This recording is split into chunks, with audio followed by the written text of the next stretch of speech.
ಮಹಿಳಾ ಕ್ರೀಡಾಪಟುಗಳ ಮೇಲೆ ನಡೀತಾ ಇರುವ ಲೈಂಗಿಕ ಕಿರುಕುಳ ಹಾಗೂ ಹಿಂಸೆಯನ್ನು ಖಂಡಿಸಿ ಬಿಜೆಪಿ ಸಂಸದ ಭಾರತದ ಒಲಿಂಪಿಕ್ ಕುಸ್ತಿ ಒಕ್ಕೂಟದ ಅಧ್ಯಕ್ಷ ಬ್ರಿಜ್ ಭೂಷಣ್ ಚರಣ್ ಸಿಂಗ್ ಬಿಜೆಪಿ ಹರಿಯಾಣ ಮಂತ್ರಿ ಸಂದೀಪ್ ಸಿಂಗ್ ವಿರುದ್ಧ ಕಠಿಣ ಕ್ರಮಕ್ಕೆ ಆಗ್ರಹಿಸಿ ಮಂಗಳೂರಿನಲ್ಲಿ ಸಮಾನ ಮನಸ್ಕ ಸಂಘಟನೆಗಳಿಂದ ಇಂದು ಪ್ರತಿಭಟನೆ ನಡೆಯಿತು.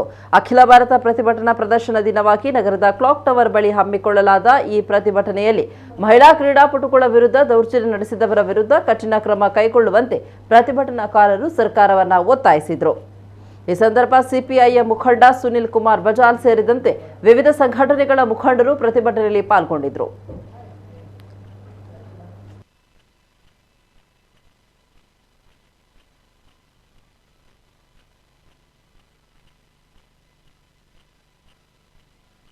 ಮಹಿಳೆಯರ ಕುಸ್ತಿಪಟುಗಳ ಒಂದು ಹೋರಾಟಕ್ಕೆ ಬೆಂಬಲಾರ್ಥವಾಗಿ ಇಡೀ ದೇಶದ ಜನ ಇವತ್ತು ಒಗ್ಗಟ್ಟಾಗಿ ಅದಕ್ಕೆ ಬೆಂಬಲಕ್ಕೆ ನಿಂತಿದ್ದಾರೆ.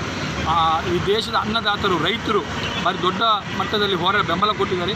ಇವತ್ತಿನ ದಿನ ಮೇ 18 ಇವತ್ತು ಅಖಿಲ ಭಾರತ ಮಟ್ಟದ ಒಂದು ಪ್ರತಿಭಟನಾ ದಿನಾಚರಣೆಯನ್ನಾಗಿ ಮಾಡಬೇಕಂತೇಳಿ ಈ ದೇಶದ 6 ಸಂಘಟನೆಗಳು CITU, AIKSA, ಅದೇ ರೀತಿ ಕೃಷಿ ಕೂಲಿಕಾರರ ಸಂಘ, SFI, DYFI, ಜನವಾದಿ ಮಹಿಳಾ ಸಂಘಟನೆ, ಈಗ 6 ಸಂಘಟನೆಗಳು ದೇಶದಾದ್ಯಂತ ಈ ದಿನ ಪ್ರತಿಭಟನೆಯನ್ನು ಹಮ್ಮಿಕೊಂಡಿದೆ.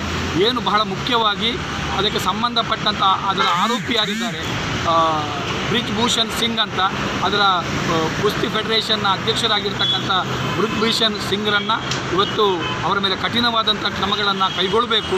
ಅದೇ ರೀತಿ ಹರಿಯಾಣದ ಮಂತ್ರಿಯೊಬ್ಬರಿದ್ದಾರೆ ಸಂದೀಪ್ ಸಿಂಗ್ ಅಂತ, ಅವರ ಮೇಲೂ ಕೂಡ ಕಠಿಣವಾದಂಥ ಕ್ರಮಗಳನ್ನು ಕೈಗೊಳ್ಳಬೇಕು. ಈ ಮಹಿಳೆಯರಿಗೆ ರಕ್ಷಣೆಯನ್ನು ಕೂಡ, ಮಹಿಳಾ ಕುಸ್ತಿಪಟುಗಳಿಗೆ ರಕ್ಷಣೆಯನ್ನು ಕೂಡ ಒದಗಿಸಬೇಕಂತೇಳಿ ಇವತ್ತು ನಡೆಯತಕ್ಕಂಥ ದೇಶ ಮಟ್ಟದ ಹೋರಾಟದ ನಮ್ಮ ಬೇಡಿಕೆ. ಕೇಂದ್ರ ಸರ್ಕಾರ ಶ್ರೀಮಾನ್ ನರೇಂದ್ರ ಮೋದಿ ಅವರು ಈ ಬಗ್ಗೆ ಮೌನವನ್ನು ವಹಿಸಿದ್ದಾರೆ. ಮಾತ್ರವಲ್ಲ, ಯಾವುದೇ ಕ್ರಮವನ್ನು ಕೂಡ ಅವರು ಕೈಗೊಂಡಿಲ್ಲ. ಮಾತ್ರವಲ್ಲ, ಈ ಒಂದು ಧರಣಿ ನಿರತ ಕ್ರೀಡಾಪಟುಗಳ ಮೇಲೆ ಇವತ್ತು ದಬ್ಬಾಳಿಕೆಯನ್ನು ಮಾಡ್ತಿದ್ದಾರೆ. ಪೊಲೀಸರನ್ನು ಬಿಟ್ಟು ಅವರನ್ನು ಚದುರಿಸುವಂಥ, ಅವರನ್ನು ಧರಣಿಯನ್ನು ವಾಪಸ್ ಪಡೆಯುವಂತೆ ಅವರ ಮೇಲೆ ಒತ್ತಡವನ್ನು ಏರ್ತಾ ಇದ್ದಾರೆ.